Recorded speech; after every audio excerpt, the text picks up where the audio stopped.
Hello guys. आज का topic है टू।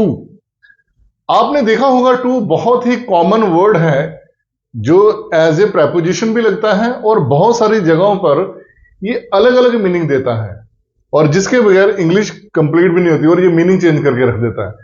तो आज हम टू के बारे में पढ़ते हैं। तो आज का हमारा लेक्चर है यूज ऑफ टू। टू का इस्तेमाल ये बहुत ही कॉमन सा वर्ड है क्योंकि इसकी मीनिंग अलग अलग हो जाते हैं और ये बहुत ही टिपिकल स्टाइल में भी पेश होता है। तो आओ आज हम इसके बारे में डिस्कस करते हैं।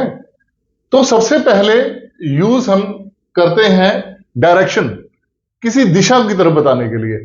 अगर आप किसी साइड में जा रहे हो तो उसके साथ, जैसे गो जाने की इंग्लिश है, तो उसके साथ टू लगा दो तो वो डायरेक्शन बता देता है। जैसे I go to market, I go to temple, he goes to school, they go to college. तो इस तरह से जो डायरेक्शन बतानी है वहां पे ये टू लगता है। बट एक बात हमेशा याद रखना, it is not use for home, और ये होम के साथ नहीं लगता है और ना ही ये रिलेशन के साथ लगता है। तो इसी तरह से दूसरा है डेस्टिनेशन। अभी जैसे मैंने बताया आपकी कौन सी वो जगह है जहां आपने पहुंचना है, तो that is it's only 3 kilometre from my home to my office. देखा, ये आपका डेस्टिनेशन है, आपकी वो जगह जहां आपने पहुंचना है, मंजिल जिसे बोलते हैं। तो इसी तरह से अगर किसी को इनवाइट करना है, I invited to my students on my party, मैंने अपने बच्चों को पार्टी पे बुलाया। टाइम बिटवीन, अगर दो टाइमों के बीच की बात करता है, the Vishal mega mart opens from 9 AM to 10 PM। तो ये टाइम ड्यूरेशन बताता है कि जो विशाल मेगा मार्ट है वो, अब वो विशाल मेगा मार्ट एक जगह का नाम है, वो इट हो गया तो इसलिए इसके साथ प्रेजेंट डेफिनेट की बात कर रहा है, उसकी रूटीन बताता है। तो यहां ऐसे लग गया, तो वो सुबह मतलब AM से पता लग गया सुबह 9 बजे से लेकर रात के 10 बजे तक खुला रहता है।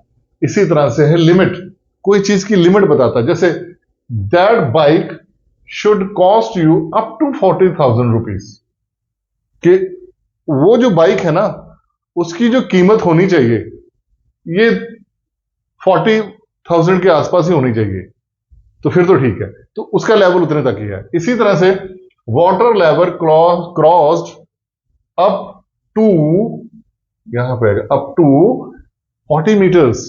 जैसे लिखा होता है, आपने देखा होगा रिवर के पास एक पैरामीटर लगा होता है जहां पे 200 मीटर्स, 400 मीटर्स, डेंजर जोन्स, तो उस लेवल को पार कर रहा है। ठीक है।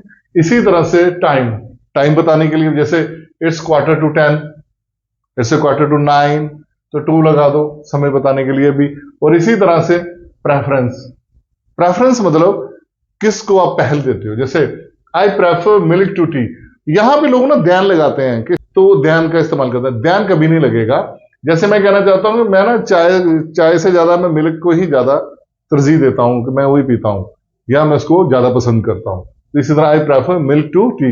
इसी तरह से एक और, my mom prefer vanilla to chocolate. जैसे फ्लेवर है आइसक्रीम्स के, तो my mother prefer vanilla flavour to chocolate flavour, वो वनीला फ्लेवर को ज्यादा पसंद करती हैं। ठीक है। इसी तरह से मोटिव, अगर वर्ब हो तब किसी चीज का मोटिव देना हो तो अगला वर्ड वर्ब्स हो, एक्शन हो। अगर नाउन आएगा तो फिर फॉर लगेगा। ये एक नई वीडियो में आपको बताऊंगा जहां पे टू और फॉर दोनों सिमिलर लगेंगे, बट कहां नॉन एक्शन मतलब नाउन, कहां पे वो वर्ब एज एक्शन के तौर पर लगेंगे।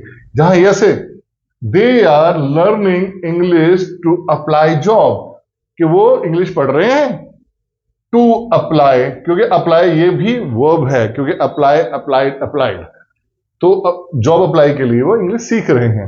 तो यहां क्या हुआ, मोटिव उनका मकसद क्या है, और आगे एक्शन है, काम है, ये अप्लाई करना, तो ये मोटिव उनका जॉब के लिए। इसी तरह से टू वर्ब्स, जब जब ये तब भी यूज होता है जब दो वर्ब्स आते हैं उनके सेंटर पे ये आता है, तब दूसरी वर्ब आ जाती है। ठीक है। जैसे I want to take tea, मैं चाय पीना चाहता हूं। They are needing to learn English. तो यहां पे भी नीडिंग एक्शन है, वर्ब है फर्स्ट फॉर्म आईएनजी के साथ, ये भी है। यहां पे भी वांट है, चाहना और पीना। तो इट मींस चाहना, वांट वांटेड, ये भी वर्ब आ गई और ये भी। इन दोनों को लाने के लिए बीच में मुझे टू लाना पड़ा। क्लियर हुआ? इसी तरह से एक साउंड आता को, उसको दे दो, उसको, तो उस सेंस में भी टू लगता है। जैसे I gave money to mother, मैंने दिए पैसे, किसको दिए? किसको? मम्मी को दिए, मदर को। देखो को का साउंड आया ना, मैंने अपने पैसे मम्मा को दिए, तो I gave money to mother. इसी तरह से example, please hand over this to my brother, यार ये प्लीज ये ना मेरे ब्रदर को दे देना, उसको दे देना, मेरे ब्रदर को दे देना, को टू माई ब्रदर। अब एक और है फाइनल लास्ट में 11 जो लास्ट है, वो टू किसके साथ नहीं लगता ये भी समझ लीजिए। जैसे एंजॉय, एंजॉय के बाद बहुत सारे बच्चे टू लगाते हैं, अवॉइड के साथ टू लगाते हैं, फिनिश के साथ टू लगाते हैं, इमेजिन के साथ टू लगाते हैं, कीप के साथ, सुजेस्ट के साथ और लेट के साथ। इन वर्ड्स के साथ टू नहीं लगता। तो आई थिंक आपको डिटेलिंग में ये टू का इस्तेमाल करना आ गया होगा और प्रैक्टिस करना इसको अपने सेंटेंसेस में बनाना, और कंपटीशन के एग्जाम में जहां पे प्रेपोजिशंस होती हैं टू की, उनमें देखना, तो वहां पे ये प्रैक्टिस करना। आपके बहुत सारे सम ऐसे ही सॉल्व हो जाएंगे और बोलने में भी आपको बड़ी अच्छी प्रैक्टिस हो जाएगी और आप अच्छा सेंटेंस बना पाएंगे, अच्छे स्पीकर बन पाएंगे। इसी आशा के साथ ये मैं वीडियो अभी समाप्त करता हूं।